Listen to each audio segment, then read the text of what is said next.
Jackpot sa kulungan ang mismong matatanggap ni Benny Lagata sa kanyang pagtataksil sa asawang si Jezabel Sagon.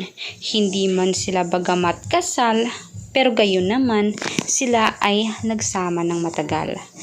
May isang bunga ng kanilang pagmamahalan, iyon ang panganay nilang lalaki na 4 years old. Gayon naman, akala ni Benny walang kasalanan o walang kaso ang maisasampa sa kanya. At ito nga palang ipinalit niya, ang mismong si Sailor Moon. Dito sila mismong litrato ng kasal nila.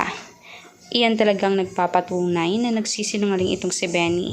Matapos niyang i-deny na hindi umano siya kasal, pero nung i-search sa registry mismo, kinasal siya.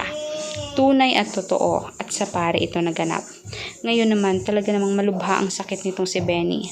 Makate na tila parang halos manhid, na hindi nga kayang mahalin o suplean ang pagmamahal sa kanya ng unang partner niya. Gayon naman, mahal na mahal niya umano ng lubusan ang pangalawang babae niya.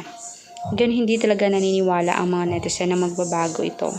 Mangyayari umano ang karma, maaring iiwan niya rin mismo ang pinakasalan niya o magkakaroon sila ng problemang mas malubha pa dito kay Jezabel Sagon. Marami ang naantig ang puso dito kay Jezabel sa kwento niyang sinayang lang ang kanyang pagmamahal. Siya umano ay tunay na nagmamahal sa lalaki at tila parang binaliwala lamang ito. Gayon naman marami ang nag-cheer up dahil marami naman ang tutulong sa kanya na matupad ang kaso niya at isa na nga rito si Idol Raffy Tulfo. Hindi tatagal, mabibilanggo din yan.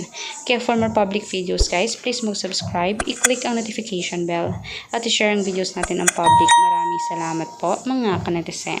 Hanggang sa muli.